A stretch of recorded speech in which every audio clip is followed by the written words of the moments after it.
Bueno, muchas gracias a mis mujeres queridas que quieren un mejor país y que van a trabajar por ellas mismas también para ser unas mejores personas y así lograr entre todas el objetivo.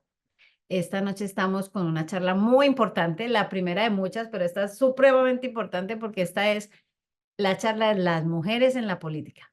¿Cómo ha sido su evolución y cuál es su posicionamiento actual? Ese es un súper tema que yo sé que va a sorprenderlas a todas porque nosotras, las que ya nacimos con ciertos derechos, no conocemos mucho de nuestra historia, pero sé que va a ser supremamente fructífera esta noche y pues me alegra poder estar aquí compartiendo con todas ustedes esta magnífica información. Lo primero que quiero hacer antes de comenzar es una mini encuesta. Quiero hacerles varias preguntas y que ustedes contesten ahí desde el chat las que puedan, porque sé que hay unas que están manejando, bueno, etcétera, pero las que puedan, contéstenme. Una primera pregunta y es, ¿desde cuándo tenemos derecho a votar? ¿Quién sabe desde cuándo tenemos derecho a votar? Pregunta número uno. Voy a poner aquí, ver el chat. Aquí tenemos una respuesta. Vamos a ver quién más da respuestas.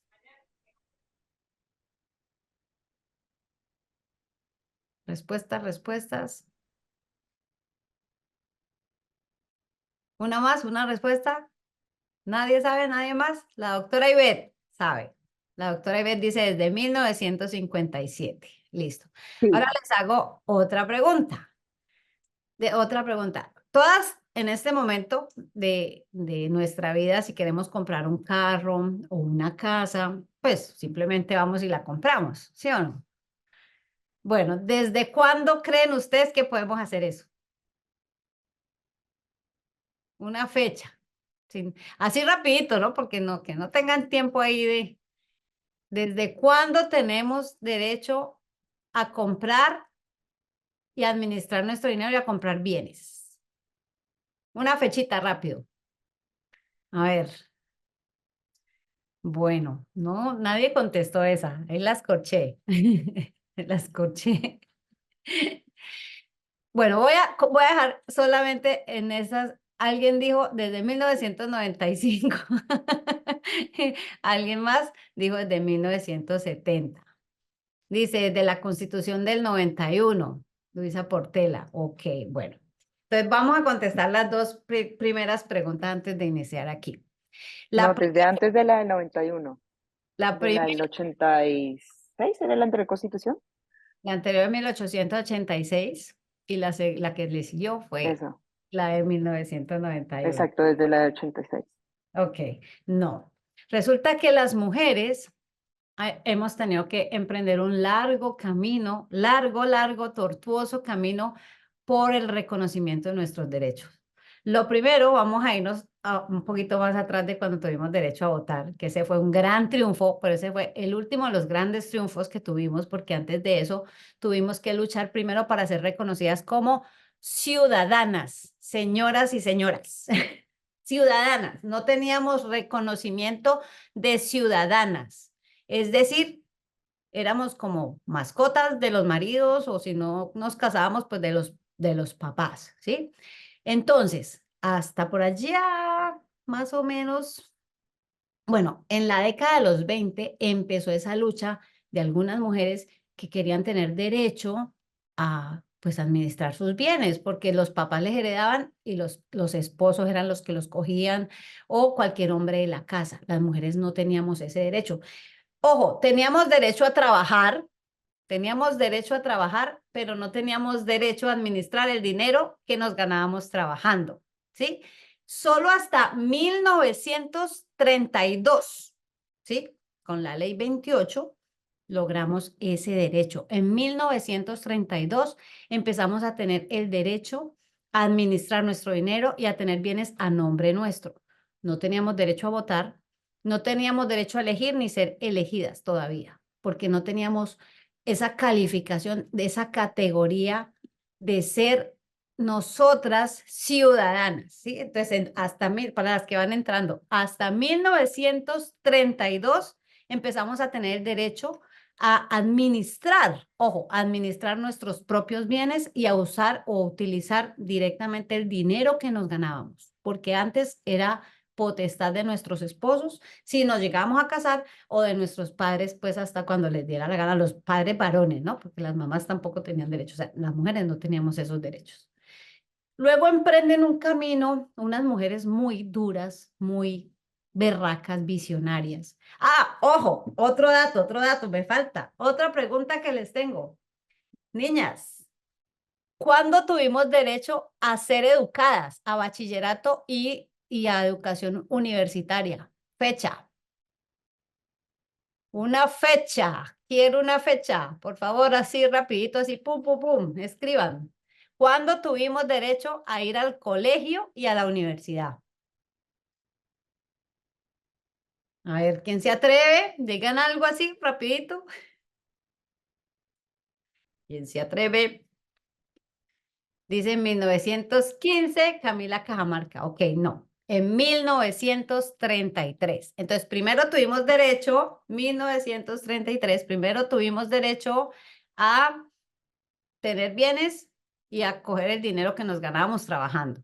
Y al año siguiente, sí, al año siguiente tuvimos derecho a la educación. O sea, esa fue una época, digamos, de gloria para las mujeres porque empezaron a estudiar, empezaron a prepararse, las mujeres empezaron a interesar por conocer cómo funcionaba el Estado, etcétera, y empezaron a salir unas mujeres guerreras, unas mujeres impresionantes que nosotras desconocemos, pero voy a hablar específicamente de tres de ellas, tres que han sido las protagonistas, fueron las protagonistas para que hoy día nosotras naciéramos con el derecho a tener nuestras cosas, para que naciéramos con el derecho a manejar nuestro propio dinero. Si la doctora Ivette dice, en el 34 el Congreso ya la aprobó, sí, ya fue aprobada por el Congreso en 1934, pero ese derecho, digamos, nos lo ganamos en el 33.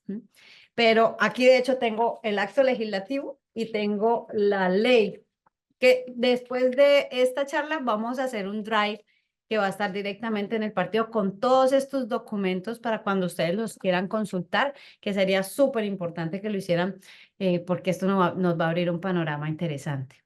Entonces, ¿qué pasó? Empezaron a estudiar y entonces en ese proceso de entrar a estudiar salieron tres mujeres de las que voy a hablar porque son las protagonistas de la pregunta segunda que les hice de cuándo tuvimos derecho a votar, ¿sí? Que fue hasta 1957, pero ese proceso comenzó mucho antes y se dio el primer paso, el primer sí, en 1954, ¿sí? Entonces vamos a ver cómo se llegó ahí. Entonces, después de que tuvimos derecho a estudiar, unas mujeres berraquísimas dijeron, pues yo quiero estudiar. Pues dos de esas estudiaron derecho, dos de ellas, ¿sí? Una palmirana, ¿sí? Una palmirana que hay que empezar a recordar y tener ahí en la cabeza, se llamaba Esmeralda Arboleda. Esmeralda Arboleda Palmirana. Y una payanesa, una chica, una señora de Popayán, que se llamaba Josefina Valencia. ¿Sí? Ellas dos empezaron a liderar ciertos temas.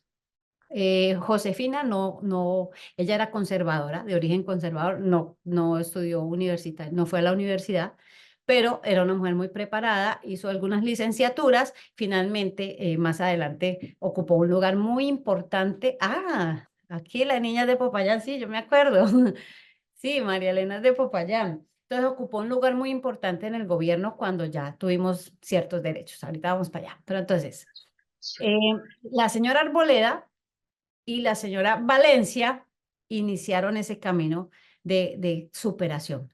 La señora Arboleda, que se llama Esmeralda, en el Partido Liberal y la señora Valencia en el Partido Conservador. Y luego viene una tercera mujer que estudió Derecho, dos que estudiaron Derecho, o sea, nuestra señora Arboleda, y ahora viene otra que se llama Lucila Rubio. Entonces tenemos tres mujeres protagonistas en todo este panorama. Entonces tenemos a Lucila Rubio, abogada, que estudió en Bogotá en la Nacional. tenemos a Esmeralda Arboleda, abogada, y tenemos a Josefina Valencia. Ellas tres, Lucila Arboleda, cabe anotar que no pertenecía ni al Partido Conservador ni al Liberal, era una activista política, defensora de los derechos de la mujer, feminista, y además catedrática. Entonces ella estaba más como en el centro. Entonces tenemos tres protagonistas, cada una de un sector distinto, los liberales, los conservadores y el centro, ¿sí? Emprendieron un camino para dignificar a la mujer, para que nos dieran el derecho a la igualdad. Esto viene acompañado de una serie de eventos importantísimos, como por ejemplo que en 1944 tuvimos una reforma para reconocernos a nosotras como ciudadanas, porque hasta antecitos, cuando estábamos en el tema de que nos dieran el derecho a manejar nuestros bienes, todavía no teníamos el reconocimiento de ciudadanas. Ese reconocimiento lo adquirimos en 1944. O sea, hace 80 años que somos ciudadanas, no antes. Ojo, muy probablemente algunas de nuestras abuelas, de nuestras abuelas no nacieron ciudadanas, se hicieron ciudadanas. En cambio, nosotras nacimos ya con ese privilegio. Es algo que es importante tenerlo en cuenta porque imagínense la lucha de quienes nacieron sin ser ciudadanas. Imagínense ese contexto, lo que les tocó hacer para llegar allí, para ser reconocidas como ciudadanas y poder ejercer cargos públicos o poder tener derecho a ciertas cosas que no tenían por no ser ciudadanas, ¿sí? Pero bueno, eso fue una de las cosas que empezó a llevar a estas mujeres a querer lograr muchos más derechos para nosotras. En 1947 se firmó este acuerdo, de que se empezó la lucha en 1944 y pasaron 3 años de activismo político de mujeres que querían hacer parte de la ciudadanía, 3 años para lograr esto. Y parte de la presión la hizo la Unión de Mujeres, la Asociación Nacional de Mujeres Abogadas, que estaba liderada por Lucila Rubio, que es la que les digo que no pertenecía a ningún partido. Mucha de esa presión la ejerció ella y logramos que fuéramos ciudadanas hasta el 47. O sea, literalmente antes no existíamos, éramos objetos de nuestros maridos. Entonces, esa presión de convertirnos en ciudadana y luego pasó un evento muy importante. ¿Quién se acuerda qué pasó en 1948 a nivel internacional? A ver, pongámoslo en el chat. Alguien que se acuerde, rapidito.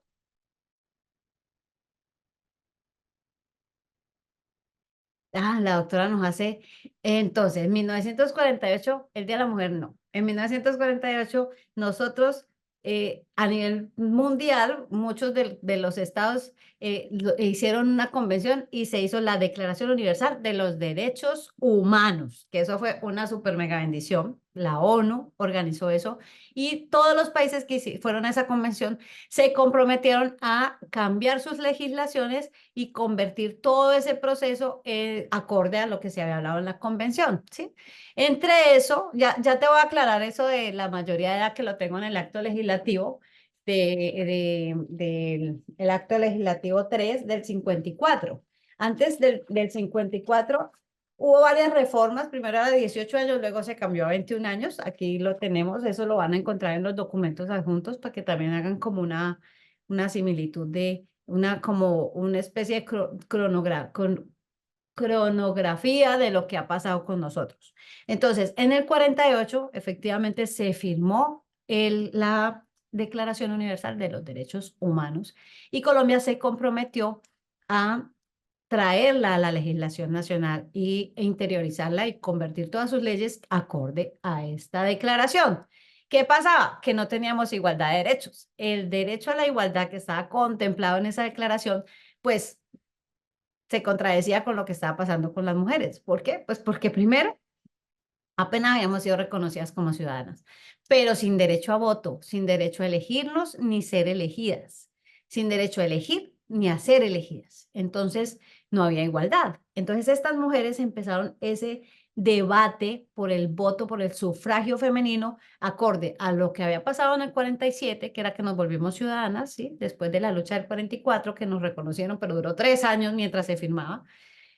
y acorde a la Declaración de los Derechos Humanos. Entonces, ahí estas mujeres, estas tres próceres de nosotras, empezaron ese camino para lograr que finalmente hubiese como un momento político importante. Hay un contexto, pues, digamos que político entre el 1930 hasta el 54 que se dio todo esto, que estaban pues en dos gobiernos liberales, veníamos de dos gobiernos liberales que aparentemente nos abrieron la puerta, en realidad sí, porque con Enrique Olaya Herrera en 1932 y 1933, pues tuvimos el derecho a tener nuestros bienes y el derecho a la educación. Y luego con Alfonso López Pumarejo, que hasta por allá en el 47, pues que nos declaran ciudadanas, ¿cierto? Dos gobiernos liberales.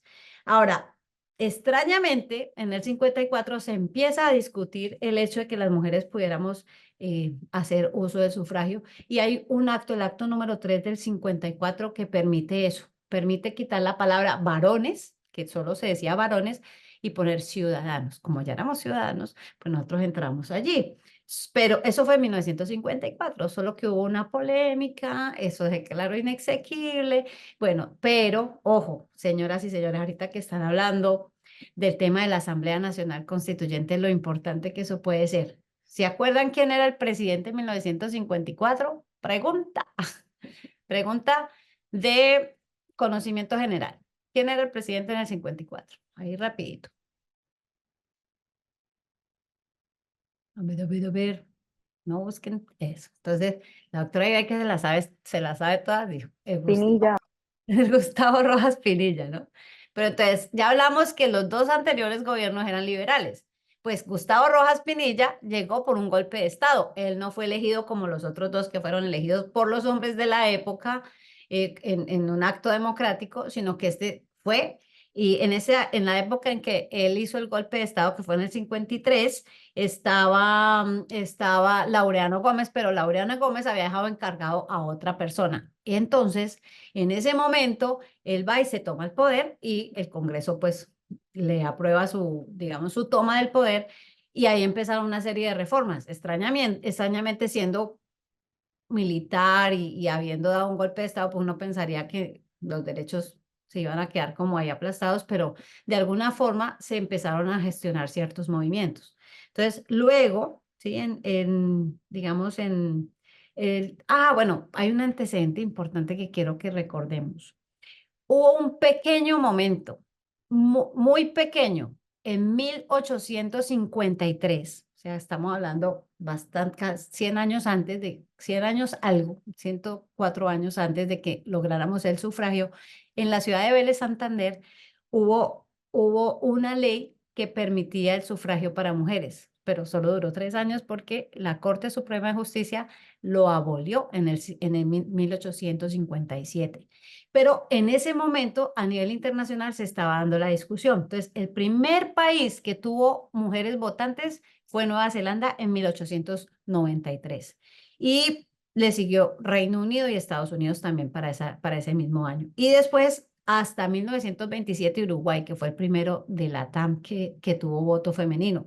Pero miren que nosotros fuimos pioneros. Así fuera por 3 años, en 1853 tuvimos esa oportunidad en Vélez. Aunque el Congreso, aunque la Corte Suprema de Justicia de esa época la haya declarado, la haya abolido, lo tuvimos, así fuera temporalmente. Entonces ya existía en la mente de las mujeres en Colombia que podíamos votar, que podíamos tener derecho a nuestros bienes. Entonces las mujeres de Colombia han tenido una participación en la política más temprana, más precoz que en otros países, porque pues eso es una prueba de ello cuando ocurrió pues ese pequeño conato de tener nosotras la posibilidad de votar.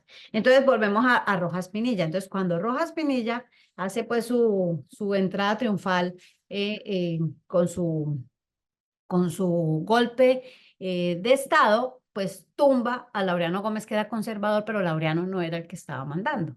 Estaba en ese momento Roberto Urdaneta, porque el señor Gómez estaba enfermo. Entonces, este presidente se posiciona, el Congreso le da luz verde y empiezan una serie de cambios y de reformas. Entre esas, pues obviamente tuvimos la posibilidad nosotros de acceder a un proyecto de ley donde las mujeres podíamos votar. Solo que ese proceso duró hasta 1957, que hubo una Asamblea Nacional Constituyente, que eso me parece importante que lo tengamos en cuenta ahorita que se está hablando de la Asamblea Nacional Constituyente, pues logramos ese derecho. ¿Qué pasó en 1957 con la Asamblea? No se hizo para las mujeres, no se hizo para darnos derechos, se hizo porque había una época de violencia infinita en Colombia, terrible, y los partidos decidieron crear el Frente Nacional. ¿Se acuerdan del Frente Nacional? ¿Alguien se acuerda de eso? Entonces, en ese momento, ¿cómo les parece que decidieron reunir 69 personas que iban a ser los miembros de la Asamblea Nacional Constituyente? Para que no le tengamos tanto miedo al tema de la Asamblea, si por alguna razón se llega a dar en esta ocasión, pues nosotras vamos a tener representación. Nos hacemos elegir, alguna de nosotras, como miembro de la Asamblea Nacional Constituyente y tenemos que empezar a pensar que nuestros derechos se sigan reconociendo y avanzar mucho más en que tengamos el reconocimiento y el derecho a la igualdad y a la equidad y a la justicia social que merecemos equiparados con los hombres, ¿sí? Entonces, pues si eso llega a pasar, no le vamos a tener miedo, simplemente vamos a entrar en la Asamblea Nacional Constituyente y vamos a dejar ahí plasmado como estas mujeres que les cuento, ¿sí? Arboleda, Valencia y Rubio lo hicieron en 1957. Resulta que fueron las únicas 3 mujeres que entraron en ese grupo de miembros de los 69 asambleístas que hicieron la reforma a la Constitución para el Frente Nacional. Las únicas 3 mujeres, una palmirana, una payanesa y una bogotana. Y ellas dejaron en ese contexto dejaron en ese contexto nuestro derecho a votar. Y por fin, después de que esa Asamblea Nacional Constituyente dio su fruto, tuvimos el derecho a votar. Y efectivamente, una de las primeras que se lanzó al Congreso de la República, pues fue precisamente Esmeralda Arboleda. Entonces fue la primera senadora elegida por voto popular en 1957 y entró en 1958 a ser parte pues del Congreso.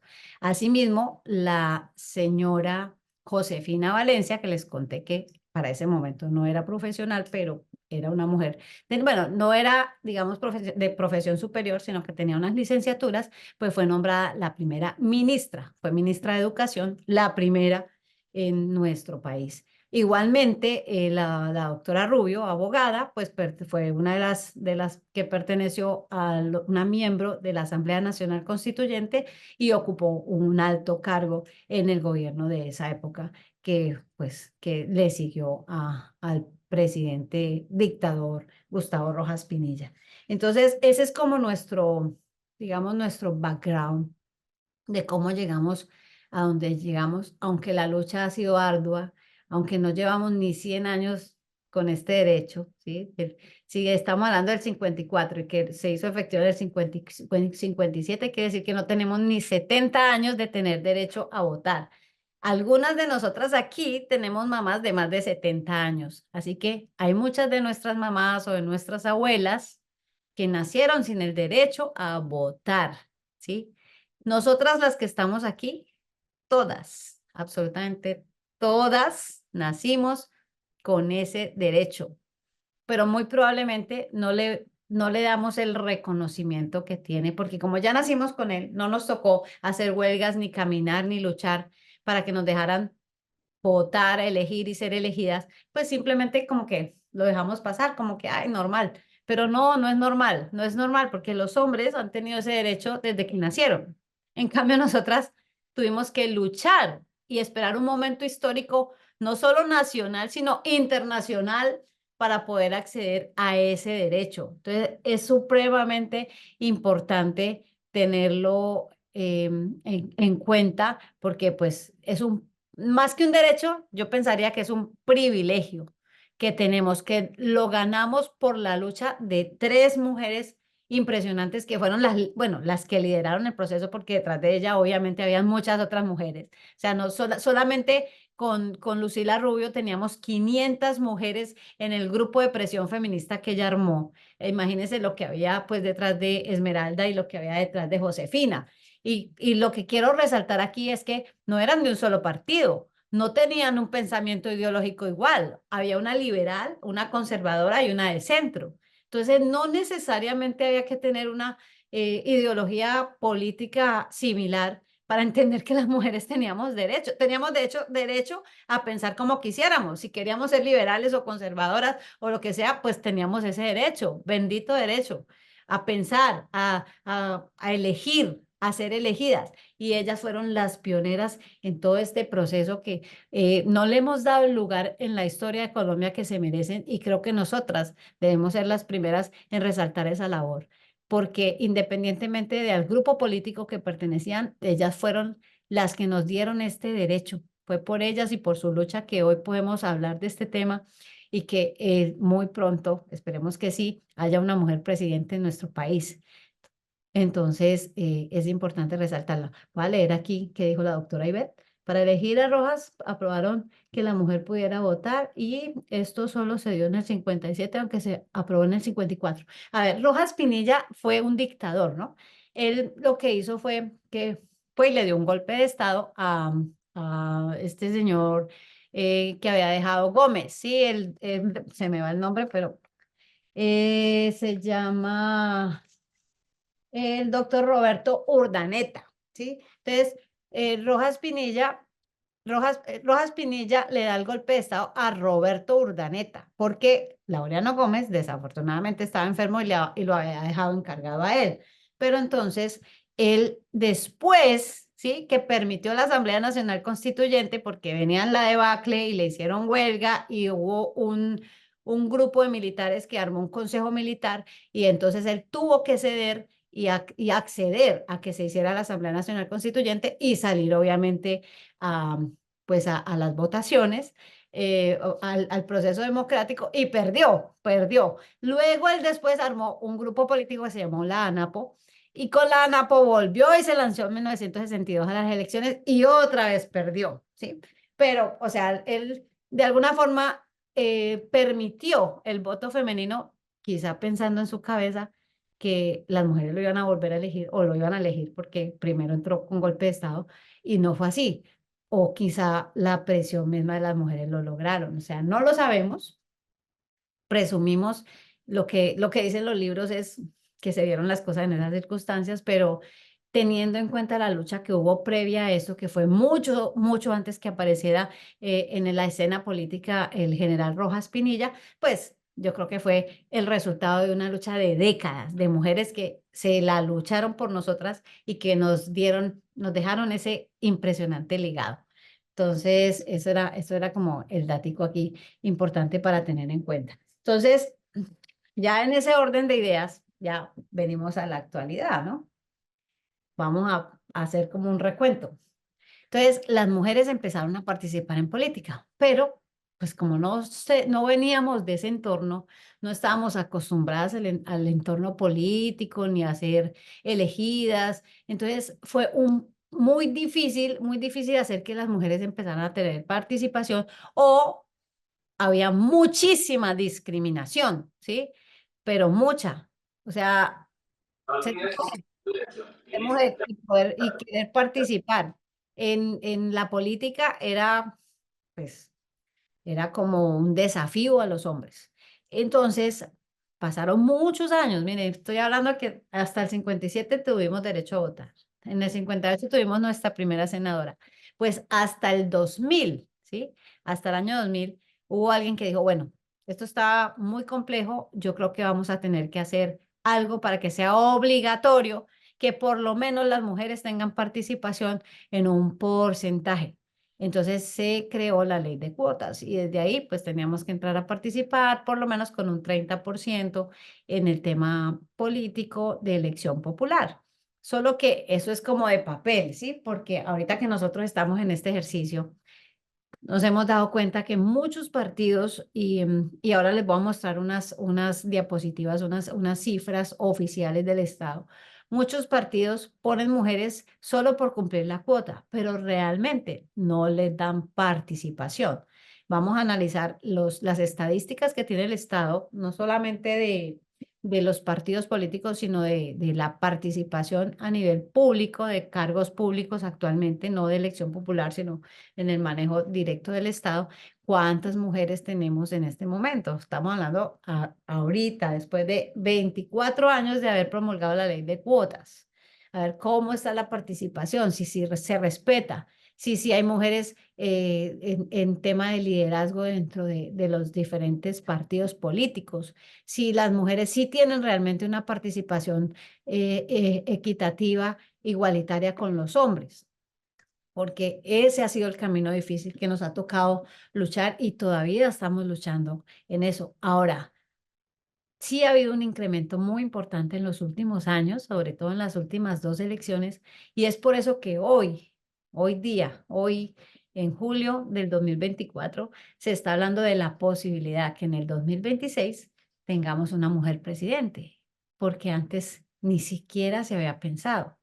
Muchas mujeres, como Noemí Sanín, como en su momento, como la misma Ingrid Betancourt, hace muchos años empezaron ese camino y se veía demasiado lejos, se veía tan lejos que el porcentaje de votación para ellas era del 2, del 3%, del 4, del 5, no pasaban de ahí. Pero hoy día se está hablando que la próxima elección la puede ganar una mujer y eso es un logro infinito. Además, bueno, en el contexto internacional también ya hablamos de muchas mujeres que están ejerciendo cargos de ese nivel. Ya tenemos muchas mujeres primer ministros, presidentes de muchos países por votación popular y eso pues nos sigue abriendo el camino porque como vimos al principio de la historia, el contexto internacional de alguna forma nos empujó a tener este derecho, pues es igual lo que está pasando ahora en el posicionamiento de las mujeres en el tema de la política. Yo les voy a compartir, si quieren hacer preguntas o hacer algún comentario, me dejan saber y les desbloqueo el teléfono, el audio, mientras comparto pantalla que quiero colocarles de presente una información de estadísticas para que la analicemos entre todas. El histórico de las mujeres electas en el Congreso. Esto fue, de hecho, uno en el que participé en el año 2022, donde efectivamente había muchísimas mujeres, ¿sí? Pero para que miremos cómo estamos nosotros en el marco completo de las elecciones desde que se implementó. Mire, aquí está todo. En el año 2022, la conformación de las listas sin necesidad de una reforma política permitió el incremento de 10 puntos en la representación de las mujeres al Congreso.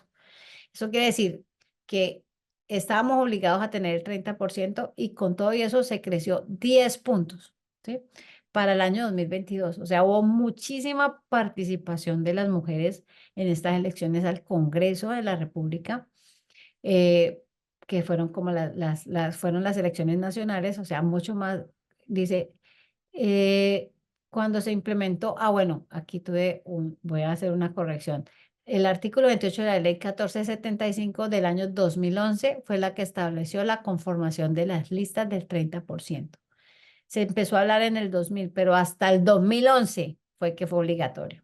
Entonces el análisis se hace desde ese momento hasta la fecha. En el 2010 teníamos esta participación, ¿sí? Digamos que fue muy bajita, del 14, en el Congreso de manera general, 16% al Senado, 12% a la Cámara de Representantes. En el año 2014 aumentó un poquito, pero ya estaba la ley obligatoria y sin embargo no se cumplió. Estábamos aquí en el 20%, 22%, hace 19% a la Cámara, entonces en total 20% en el Congreso. Para el año 2018 aumentó un poquito bueno, no aumentó, disminuyó 19% el Congreso, en total 21 para el Senado, que aumentó un poquito, pero disminuyó en la Cámara 18. Para el año que yo me presenté aumentó considerablemente. Estamos hablando de un 29,20%, 30% para el Senado y 28,70% para la Cámara de Representantes. Si esta estadística va en incremento, debemos tener muchos más puntos por encima para las elecciones del 2026 del Congreso de la República, que sería la lógica, según estas mismas estadísticas del Estado. ¿Por qué? Pues porque las mujeres hemos tomado más conciencia, hemos empezado a tener mucha más participación y pues ya se nos ha empezado a tomar en serio, que esta cifra me parecía súper importante que la tuviéramos en cuenta, porque si estamos en las listas para votación y hay más mujeres en el Congreso, quiere decir que la gente en general, hombres y mujeres, empiezan a confiar más en nosotras para el tema de elecciones, sobre todo en el tema legislativo. Es decir, que confían en lo que podemos hacer por nuestras leyes en Colombia. Así que tenemos que incentivar a más mujeres para que se presenten en las próximas elecciones y así poder empezar a cambiar el futuro del Congreso y tener un Congreso, pues, más equitativo, porque hasta ahora pues no ha sido así. Ahora les quiero mostrar otra cifra importante. Este documento, candidato, este uno primero. Entonces, la inscripción de candidatas mujeres en las elecciones del 2023 al corte de septiembre del 2023, para que miren aquí cómo funcionó. Del 2019 y el 2023, que fueron las dos últimas elecciones, para que lo analicemos en porcentajes cómo estamos. Entonces, ¿qué variación ha habido? Entonces, en las alcaldías, mujeres, tuvimos todas las candidaturas, porcentaje de mujeres fue del 16%, ¿sí? Para las asambleas, eso fue en el 2023. Subió respecto del año 2019, que tuvimos un 15,20. O sea, vamos un poquito, un puntico arriba, pero un poquito menos del 1, pero subió. En el año 2023, en asamblea tuvimos 38,15. Bajó con respecto a eso, subió un puntico con respecto del año 2019, un 1,15, porque en el 2019 teníamos 37%. Lo mismo que pasó en el Consejo. Teníamos en el 2019 37,80 y en el 2023 ya pasamos casi al 40%, subimos 1,63%. En gobernaciones nos pasó exactamente lo mismo, pero con un aumento muy grande. De hecho, tuvimos muchas gobernadoras elegidas en el 2023. Entonces pasamos del 12% al 18%, 6 puntos por encima. Y en la JAL lo mismo, ¿sí? Subimos 2 punticos, pero es representativo del 44 al 46. Y así ha venido la curva, siempre ha venido en aumento. O sea que nosotras sí vamos a tener mucha participación para el año 2026 en las nacionales y lo mismo para el 2027 en las regionales, si seguimos con esta, digamos, esta curva que llevan las estadísticas y que como estamos aquí, mujeres queriendo ser parte de la política nacional, pues va a haber muchas mujeres candidatas en los dos escenarios. Vamos a mirar este segundo, que también se los quiero mostrar. Aquí estamos hablando de las mujeres electas por corporación con variación del 2019 al 2023. Entonces vamos a ver cómo funcionó. Ahora ya no las que participaron, sino las que fueron elegidas, ¿cierto? Las que están gobernando actualmente versus las que gobernaron en el 2019. Entonces, en gobernaciones, para el 2019 fueron electas el 6,25 y en el 2018, en el 2023 el 18,75. O sea, subimos 12,5 puntos, 12,5%. En alcaldías, en el 2019 estábamos en el 12 y en el 2023 se eligió el 13,30%, o sea, subimos 1,3% en elecciones finales. En alcaldías capitales bajamos, pero bueno, las capitales tienen, digamos que una lectura un poco diferente porque es mucho más reducido el campo de análisis, y se redujo en un 2%, pero pues eso no, esas cifras no dicen mayor cosa, porque respecto a eso son 31 capitales versus 1.102 que son las otras. Entonces no hay mayor diferencia allí. En las asambleas pasamos del 17% al 20%, ahí subimos casi un 3%, un 2,87%. Lo mismo consejos, estábamos en el 17,9 y subimos al 19,6, o sea, 1,7 aumento en consejos en mujeres electas entre el 2019 y el 2023. Y lo mismo en la JAL, pasamos del 41 al 45%. Vamos en aumento. Esas son ya las elecciones. Les voy a compartir un último cuadrito que les tengo por aquí, que es para que lo analicemos. Entonces dice, balance de mujeres electas en territoriales en el 2023. Dice, las alcaldías fueron la corporación con menor avance en la elección de mujeres, solo creciendo en 1,3. Las elecciones de mujeres en consejos aumentó 1,7 del 2019 y representan el 19 del total de las concejalas en el país o las concejales en el país. Las mujeres representan el 24,94% de las personas electas en cargos territoriales. No tenemos el 30 todavía, pero teníamos el 30 cuando salimos a participar. Eligieron el 24,94, pero eso aumentó en un 2,8 respecto de las elecciones anteriores. O sea que siempre hemos ido en aumento. Entonces, lo mismo en las HAL. Las HAL serán ocupadas el 45% por mujeres. En una sociedad democrática o como nosotros tenemos nuestra república, los núcleos pequeños son los que van construyendo. O sea que empezar a través de nuestras juntas de acción comunal o las JAL, empezar por nuestros barrios es supremamente importante porque ahí se van formando los líderes. Y si tenemos el 45% de mujeres en las JAL, quiere decir que las próximas elecciones, estas van a ir a participar por las que siguen, ya sea el consejo, la asamblea, las gobernaciones, y van haciendo un trabajo que les permite ir creciendo a nivel de liderazgo y a nivel comunitario. O sea que esta cifra es supremamente importante tenerla en cuenta, porque sí, es bueno saber que podemos empezar a través de las JAL, a través de los consejos, hacernos grupos pequeños para empezar a permear las instituciones y poder tener mucha más participación dentro de ese esquema estatal y ahí obviamente en temas de democracia para lograr un día el objetivo que queremos, que es gobernar más mujeres. Las gobernaciones presentó el mayor aumento en las elecciones de mujeres, del 19 en un incremento del 12,5. Pues en muchas gobernaciones ganaron mujeres, ¿sí?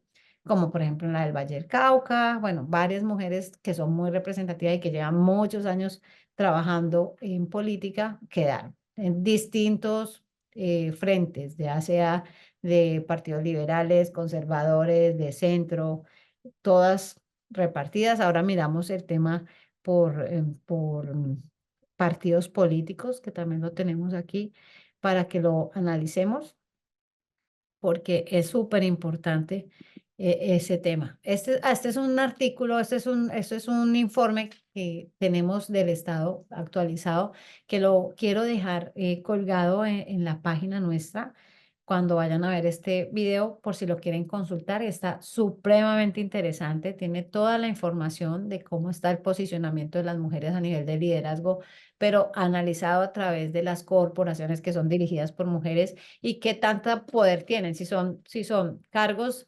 de máximo poder o de mediano poder. Y ahí está toda la estadística, así que se los recomiendo, se los voy a dejar para que lo tengan ahí si quieren consultarlo. Este es otro documento que quiero que lo miren, igual también se los voy a dejar, es el balance de las elecciones electoral y legislativo en torno a la participación política de las mujeres en Colombia.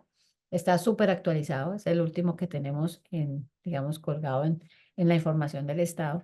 Y ahí pues encuentran todo el tema, el balance de las elecciones de las mujeres, el balance de la elección de mujeres en elecciones del Congreso del 22, que fue cuando yo participé, y las elecciones locales del 23. La violencia contra mujeres lideresas y candidatas en el año del 2023. Sí, que eso también hay que tenerlo en cuenta, pero eso es un tema del que vamos a hablar un día aparte, porque eso nos va a tomar otra hora.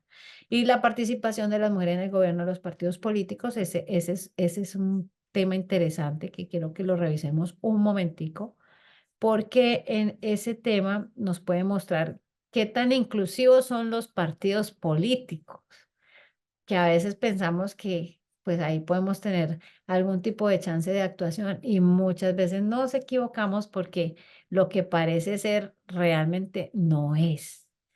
Entonces, se los quiero mostrar, por ejemplo, aquí, el estado de representación de mujeres al interior del partido. Es decir, qué tanta injerencia tienen las mujeres dentro de su propio partido. Aquí lo tenemos, muy importante, porque nos vamos a sorprender. Entonces, por ejemplo, Partido Conservador, que está de primero. Entonces dice, ¿tiene reglas para incluir mujeres en la lista de representantes internas? No, ¿sí? ¿Tiene reglas para incluir mujeres en la conformación de cuerpos directivos? Dice, sí, 3 mujeres en los directivos, 30% en grupos de base. O sea, ellos manejan una práctica donde obligan a que tienen que haber mujeres, ¿sí? Hay otros como el Partido Cambio Radical que no, ¿sí? Él no tiene. Si no hay mujeres, no pasa nada. Pero el conservador extrañamente, tiene y obliga a que haya mujeres ahí metidas. Lo mismo el Partido Liberal, dice sí, 30% en órganos plurales o colegiados.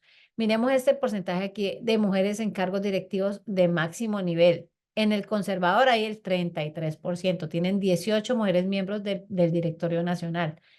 El Partido Liberal dice tiene 0% porque es de 0 a 1, tiene una sola, un presidente. No hay información sobre composición de dirección nacional, solo hay una mujer ahí metida. Partido Alianza Verde dice, tiene que tener 9 mujeres en la Asamblea de Bogotá y tiene el 20% de participación de mujeres en su, digamos, en sus miembros de dirección nacional. Parece información desactualizada, pero se incluye, dice que incluye 46 miembros de dirección nacional. Dice Cambio Radical, no, no, no, no, y no. O sea, Cambio Radical es cero inclusivo de mujeres. El Partido Centro Democrático obliga con el 30% de participación en los directorios y pues ese dice que sí, que tiene participación, pero solo tiene un presidente fundador y una directora nacional. No tiene más mujeres en participación nacional. El Partido Colombia Renaciente tiene reglas para incluir mujeres. Dice que debe tener el 30% de la lista, o sea que obliga a la ley del 2011 y tiene el 30% en cada uno de los grupos en los órganos, incluidas las mujeres. O sea que de los más inclusivos es el Colombia Renaciente, pero es uno de los más chiquitos, ¿no? También hay que tener en cuenta eso. Y tiene un presidente y una vicepresidente, pues, mujeres. El movimiento alternativo indígena no incluye mujeres, no tiene reglas para inclusión y dice que tiene 5 mujeres en coordinación como obligatorio, o sea, como de los directivos. Y como son chiquitos, pues se nota mucho porque de sus miembros tiene 75 en el directorio nacional. Entonces tiene el 17% de participación de mujeres en el tema directivo. Movimiento Independiente de Renovación Absoluta tiene el 33, pero el 33 son 3 mujeres, o sea, ese es uno muy pequeño, son partidos muy chiquitos. Digamos que analizando los grandes, como el Partido Liberal, el Partido Conservador, extrañamente el Partido Conservador tiene mucha más participación femenina que el liberal. Y aquí el Colombia Humana, por ejemplo, dice al menos 29% de 14 miembros de los consejos éticos deben ser mujeres. O sea, el 29%, pero realmente tiene un líder del partido y no hay información sobre junta donde haya mujeres. Solo hay reportada una mujer los directivos máximos, solo una, en el Colombia Humana. Miremos la Unión Patriótica, no, el Partido Democrático Alternativo, Partido Polo Democrático, tiene en todas las instancias, debe garantizar la paridad, eso dice, y dice que tiene 31 miembros titulares en el comité, o sea, el 26%. En conclusión de estos partidos que estamos viendo aquí, bueno, aquí tenemos otro, Alianza Verde y el Nuevo Liberalismo.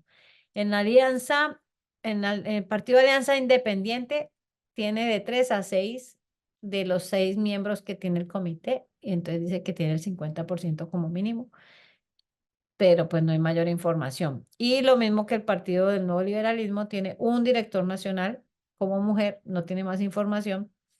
O sea que la participación directa en partidos políticos de mujeres es prácticamente invisible. No hay, es muy poquita. Nosotros como mujeres nos tenemos que abrir el camino, o sea, no hay partidos políticos dirigidos por mujeres, manejados por mujeres y para mujeres, no existe. Nosotros por eso estamos tratando de liderar un partido político que nos permita a nosotras como mujeres liderarlo, organizarlo, ser nosotras las candidatas y nosotras mismas hacer nuestros reglamentos y nuestros comités, que seamos nosotras quienes generemos todo el tema de impulso dentro del partido. Entonces, este documento se los voy a dejar allí, que tiene toda la información para que ustedes también puedan acceder a él y así encontrar pues las diferencias que hay entre los partidos políticos, porque pues la idea es que nos capacitemos y ojalá se quedaran con nosotros, con nosotras en este partido, pero si no, hay que participar desde cualquier partido político, desde cualquier orilla e ideología política, pero participar. No nos podemos quedar esperando que los hombres sigan tomando decisiones por nosotras. Recuerden que hace 100 años no teníamos derecho a tener nuestro carro y nuestra casa a nombre de nosotros y hace muy poco estamos votando, menos de 70 años, así que tenemos que aprovechar esta oportunidad, exaltar la labor que hicieron estas tres mujeres que no vamos a olvidar, Esmeralda Alboleda, Josefina Valencia y Lucila Rubio, que fueron las pioneras y nos dieron la posibilidad de ser elegidas y elegir, como lo podemos hacer libremente hoy. No sé si tienen preguntas. Esta era la corta charla que había para esta noche. Quería dejar ese gusanito ahí para que empecemos a investigar más, a indagar cómo ha sido la evolución de los derechos de la mujer, qué tanto nos falta también para alcanzar paridad con los hombres, qué tanta lucha tenemos que dar y cómo lo podemos hacer. Podemos mirar todos los ejemplos que ha habido en la historia de nuestro país para lograr esos objetivos y poder así también nosotras implementar nuestras nuestros propios caminos que nos permitan lograr ese objetivo que es que nosotras tengamos los mismos derechos, sin que seamos iguales, no pretendemos ser hombres, pero que tengamos paridad de derechos con los hombres, como corresponde. Quiero abrir micrófonos para las preguntas que tengan, comentarios, dudas. Aprovechemos aclaraciones y podamos cerrar como prometimos en una hora. Así que tienen la palabra, chicas. No veo acá donde levanta la mano, pero entonces hablo. Dale, adelante. Bueno, no sé, creo que no lo mencionaste, que ahorita en la última reforma política ya se aprobó que pues las listas de a cargos de elección popular debían ser en manera de cremallera. Digamos que antes solamente pues se hablaba de un porcentaje dentro de las listas, entonces yo lo que veía, digamos que en mi participación activa en varios temas políticos, es que al final, digamos que para completar o para rellenar ese cupo del tema de las mujeres, al final le decían a cualquiera dentro de los partidos pues como que participara, Mm. simplemente para cumplir y para que no les bajaran sus listas.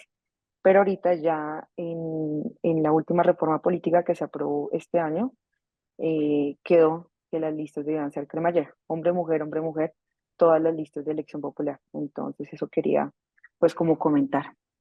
Sí, me faltó ese tema porque esa es una reforma precisamente a la 1425 del 2011. O sea, no me acuerdo el número exactamente, pero sí, la del 2011. Porque estábamos teniendo ese problema. O sea, lo último era como que, ve, ¿cuál es el nombre de tu prima?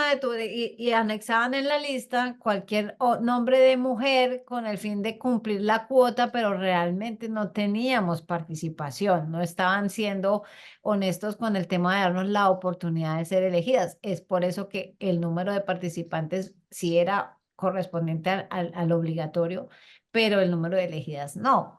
¿Por qué? Pues porque Exacto.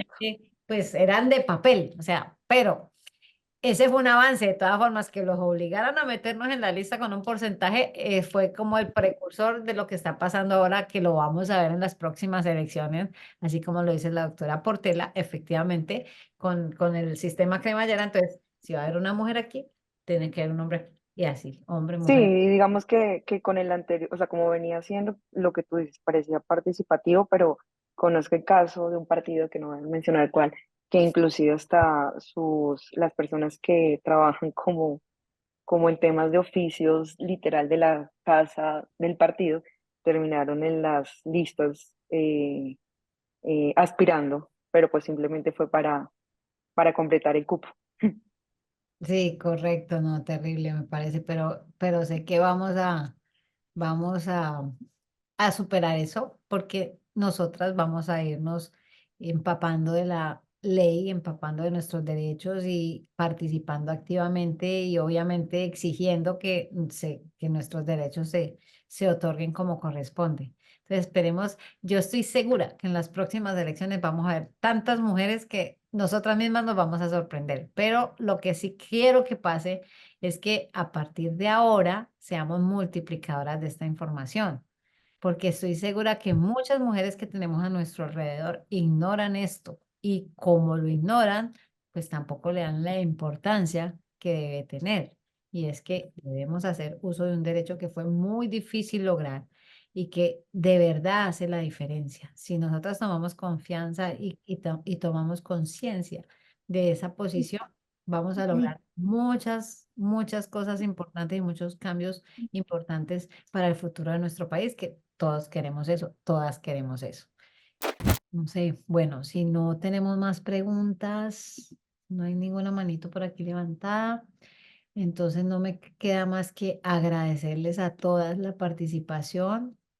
Este, este Zoom va a quedar grabado, lo vamos a compartir a través de nuestro canal del Partido Digital, Colombia Soy Yo a las que obviamente pertenecemos casi todas las que estamos acá y las que no las invito porque este va a ser el primero de muchos. Ah, bueno, Estefanía quiere hacer una pregunta. Va a ser el primero de muchos Zoom para seguir capacitándonos y ayudándonos a convertir en las líderes que Colombia necesita para el mañana y para el presente.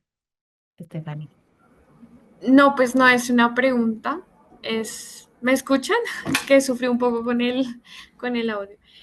Eh, que no es una pregunta, sino un comentario, que es que darnos la oportunidad de abrir este espacio para muchas mujeres de todas las edades, toda clase.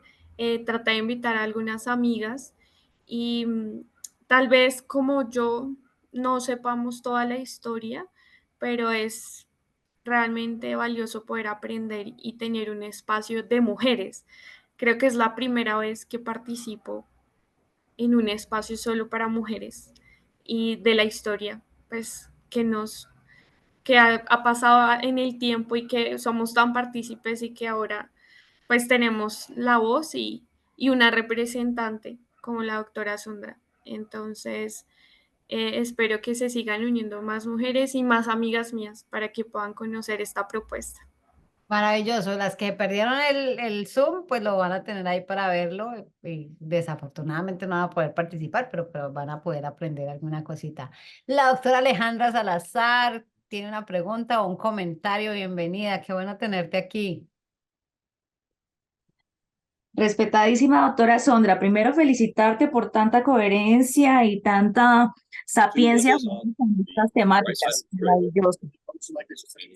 Lo segundo es precisar, o más que precisar, preguntar. Entiendo yo que esa disposición que modificó la ley 1475 está en estudio de la Corte Constitucional, por lo cual la lista cremallera todavía no es vigente, no es una disposición que ya sea aplicable dentro de nuestro ordenamiento jurídico interno.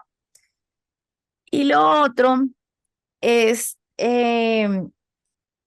expresar que en virtud precisamente de esa necesidad de desestimular la cultura de la instrumentalización, que hace alusión a lo que ustedes hablaban en torno a que los partidos integraban sus listas con mujeres que no habían preparado para participar dentro del ejercicio político, pues el Consejo Nacional Electoral permitió que se pudieran integrar listas de manera exclusiva de mujeres, con lo cual digamos que cuando hay una lista donde está solamente, donde está conformada por solo mujeres, pues no se aplica la ley 1475 del 2011 en el sentido de que debe cumplirse con el 30% de la cuota de género. Entonces no es exigible que el 30% lo integren hombres.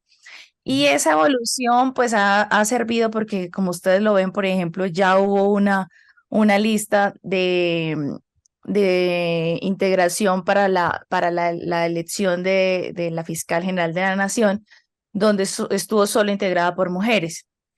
Y luego hubo otra lista, que es la del Consejo Superior de la Judicatura, para integrar la vacante que deja el magistrado César Palomino en la sesión segunda de la Sala Laboral del Consejo de Estado, que está integrada solo por mujeres.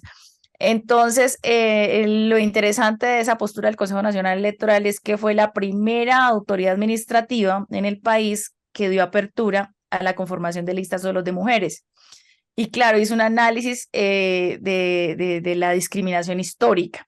Y allí, pues básicamente está modulando la ley 1475 del 2011. Y luego viene el Ejecutivo y modula la ley 1581, que también es el 30, que también nos saluda al 30%, pero que ya nos saluda solo para el Ejecutivo. Y también entonces viene esta entidad y modula esa ley 1581. Entonces lo que estamos viendo en el país es que, como lo dices tú, mi doctora Sondra, estamos en un momento en el que hay mucha evolución normativa y muchas acciones y protocolos de buenas prácticas para que más mujeres participen en el escenario político. Y pues eso también contribuye en que muchas mujeres que no necesariamente quieran participar en el escenario político pues tengan una visibilidad a partir del ejercicio que ejecutan estas mujeres. Entonces creo que estamos en un momento maravilloso en el que hay que aprovecharlo, pues para las mujeres que les gusta la política. Yo digamos que soy solamente académica y felicitarte y agradecerte por estos espacios que contribuyen a que tengamos ese proceso de formación, ¿no? Era solo ese. Muchísimas gracias por tus aportes, maravilloso. ¿Y qué tal que nosotros seamos en el Partido Colombia? Soy yo la primera lista de mujeres al Congreso, solo mujeres. Podría ser así, esa es como la aspiración que tenemos, básicamente. Y ya que se permite, pues trataremos de hacerlo. Si no, por lo menos con la mayor participación de mujeres y no cumpliendo cuotas por relleno. Y así es, estamos a la espera de qué pasa el análisis de la Corte Constitucional de esta ley. Por eso no lo tenía ahí como en la lista pues, de cosas, pero es muy probable que la ley cremallera quede modificando la 1475 y podamos también tener mucha más inclusión real dentro de la participación democrática de los partidos y para las elecciones populares. Esperemos a ver qué pasa. Igual cuando eso pase, yo lo informaré, haré un pequeño reel y lo sacaré por las redes del partido y por mis redes personales para que estemos enteradísimas. Bueno, niñas, muchas gracias. Gracias a todas por su participación. Bueno, no me queda más sino agradecerles y gracias por sus aportes, gracias por el tiempo. Seguiremos nuestra próxima charla, también va a ser muy interesante. Probablemente no va a ser de historia ni de tanta política, pero va a ser muy importante, muy práctica para los fines que todas buscamos aquí.